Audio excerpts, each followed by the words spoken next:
Hi வணக்கம், welcome to happy taste buds. இன்னைக்கு நாம பார்க்க போகிறது ஒரு ஆத்தென்டிக் ரெசிபி, பால் கொழுக்கட்டை. என்னோட வெர்ஷன் நான் உங்களுக்கு எப்படி பண்ணுவேன்னு சொல்லிட்டு நான் காமிக்கிறேன். பால் கொழுக்கட்டைக்கு ஃபர்ஸ்ட் நம்ம டோ ரெடி பண்ணிக்கலாம். அதுக்கு நான் ஒரு பாத்திரத்தில் பார்த்தீங்கன்னா தண்ணி வச்சுருக்கேன்.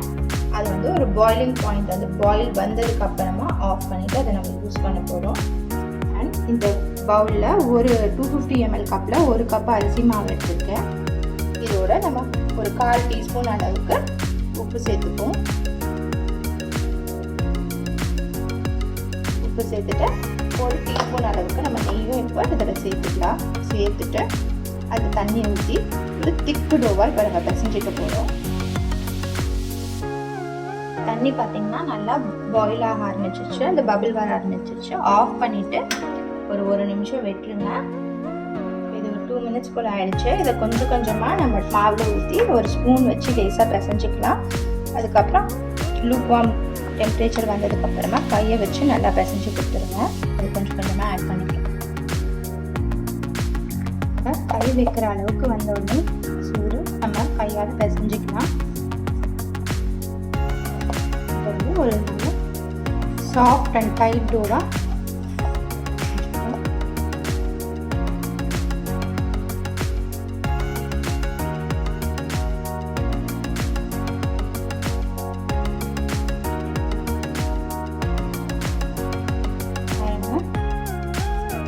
கன்சிஸ்டன்சியில் டோ பிசைஞ்சிக்கலாம். பிசைஞ்சிட்டு இது குட்டி குட்டியாக உருட்டிப்போம். ரொம்ப பெருசாக வேணாம், நான் குட்டி குட்டியாக தான் ஊட்டி காமிக்கிறேன்.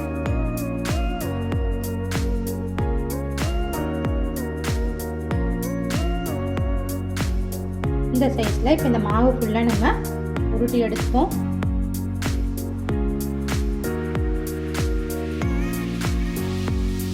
ஒரு கடாய் இல்லைன்னா ஒரு ஒயிட் பேன், நல்ல திக் பாட்டம் பேன் எடுத்துக்கோங்க. அதில் கொஞ்சமாக நம்ம எண்ணெய் சேர்த்துக்கலாம்.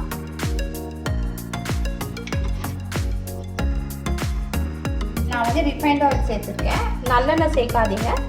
மற்றபடி நம்ம கோகோனட் ஆயிலோ இல்லை கிரவுண்ட்நட் ஆயில் இல்லை எனி ரீஃபைண்ட் ஆயில் நம்ம சேர்த்துக்கலாம். ஸோ எண்ணெய் சூடாகட்டும். நான் தாளிக்கிறதுக்கு என்னென்னலாம் வச்சுருக்கேன்னு சொல்லிட்டு ஒரு கிளான்ஸ் காமிச்சிடுறேன். மஸ்டர்ட் சீட்ஸ், உளுத்தம் பருப்பு, கடலைப்பருப்பு, காஞ்ச மிளகா, கேஷ்யூஸு, அப்புறம் கொஞ்சம் கருவேப்பிலை. கேஷ்யூஸ் ஆப்ஷனல், வேணுன்றவங்க சேர்த்துக்கோங்க. எண்ணெய் சூடாகிடுச்சு. தாளிக்கிற பொருள் எல்லாத்தையுமே நம்ம ஆப்டேபிள் சேர்த்துக்கணும்.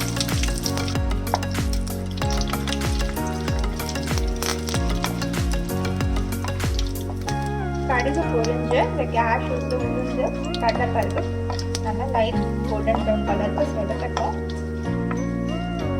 செவந்த உடனே நம்ம தேங்காய் பால் சேர்த்துக்கலாம். தேங்காய் பால் பார்த்தீங்கன்னா நான் 3 முடி தேங்காயிலேருந்து நல்லா 2 ஃபுல் கப் அளவுக்கு செகண்ட் மில்க்கும் நல்லா திக்கான மில்க் 1 கப்பும் எடுத்து வச்சுருக்கேன். இப்போ இது பார்த்தீங்கன்னா நல்லா லைட் ப்ரௌனுக்கு செவந்துருச்சு. ஸோ இந்த ஸ்டேஜில் நம்ம தின்னான கோகோனட் மில்க் 2வது எடுத்துருக்கோம் இல்லையா, அந்த மில்கை இப்போ சேர்த்துக்கலாம். பாருங்கள், எனக்கு நல்லா ஃபுல் கப்பு எடுத்திருக்கேன்.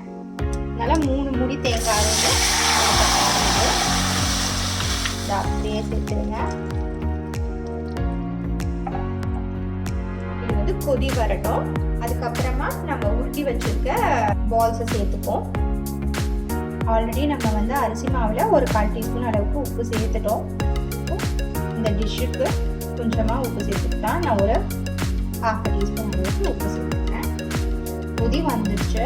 இப்போ பாருங்கள், நான் இந்த அரிசி மாவு பிசைஞ்சு வழியா இந்த மாதிரி நான் உருட்டி வச்சுருக்கேன். இதை நம்ம கொஞ்சம் கொஞ்சமாக சேர்த்து இதில் குக் பண்ண விடுவோம். ஃபஸ்ட்டு நான் இதில் கொஞ்சமாக இதை சேர்த்துக்கிறேன். ஒரு 2-3 minutes கேப்பில் கொஞ்சம் கொஞ்சமாக இதை அப்படியே சேர்த்துருங்க. ஸ்டிக் ஆகாது. வெந்து வரும்போது அது எல்லாமே தனித்தனியாக தான் வரும், பயப்பட வேண்டாம். பார்த்தீங்கன்னா நல்லா வெந்து அப்படியே கொஞ்சம் திக்காக இருக்குது. இப்போ நம்ம ஃபஸ்ட்டு தேங்காய் பால் எடுத்து வச்சுருக்கேன். இப்போ அதை ஆட் பண்ணிக்கலாம்.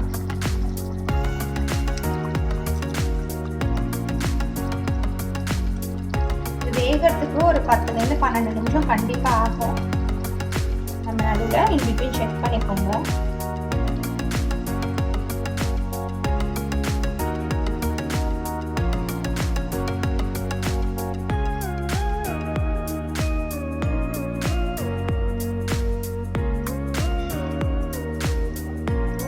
பால் பார்த்தீங்கன்னா ஷைனினா பேர்ல் மாதிரி இருக்கு.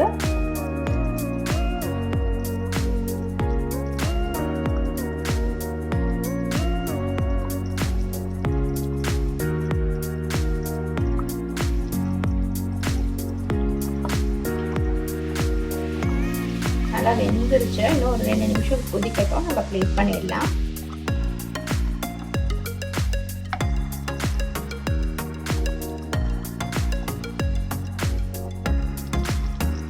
பார்த்தீங்கன்னா இது 15லேருந்து ஒரு 16 மினிட்ஸ் அளவுக்கு நல்லா கொதிச்சிருச்சு. இந்த பால்ஸ் எல்லாமே அது நல்லாவே வெந்துருச்சு. பாருங்கள் எவ்வளோ ஷைனிங்காக இருக்குது. இதை நான் கட் பண்ணியும் காமிக்கிறேன். கம்ப்ளீட்டாக நல்லா வெந்துருச்சுது. நீங்கள் போட்ட பாலோட சைஸை பொறுத்து நமக்கு குக்கிங் டைம் வேரி ஆகும். இந்த திக்னஸ் வந்து கரெக்டாக இருக்குது. சர்வ் பண்ணிடலாம். நான் வந்து பிளேட் பண்ணிவிட்டு உங்களுக்கு காமிக்கிறேன். பால் கொழுக்கட்டை ரெடி ஆகிடுச்சு. இது ஆக்சுவலி பார்த்தீங்கன்னா 2-in-1 ரெசிபி. காரம் பிடிக்கிறவங்க நீங்கள் இதை வந்து அப்படியே சாப்பிட்டுக்கலாம். இதே நமக்கு ஸ்வீட் பிடிக்கும் அப்படின்னா இது மேலே சக்கரை தூவி சாப்பிட்டோன்னா சூப்பராக இருக்கும். பாருங்கள், இந்த அளவுக்கு இந்த கன்சிஸ்டன்சி இருந்தால் சூப்பராகவே இருக்கும். உங்களுக்கு இது ஸ்வீட் பிடிக்கும் அப்படின்னா நம்ம இதுலேயே சர்க்கரையும் தூவி சாப்பிட்டுக்கலாம். நீங்களும் இந்த ரெசிபி கண்டிப்பாக ட்ரை பண்ணி பாருங்கள். இந்த ரெசிபி உங்களுக்கு ரொம்ப பிடிச்சிருந்துச்சுன்னா லைக் பண்ணுங்கள், ஷேர் பண்ணுங்கள், அண்ட் மறக்காமல் நம்ம சேனலுக்கு சப்ஸ்கிரைப் பண்ணுங்கள். தேங்க்யூ.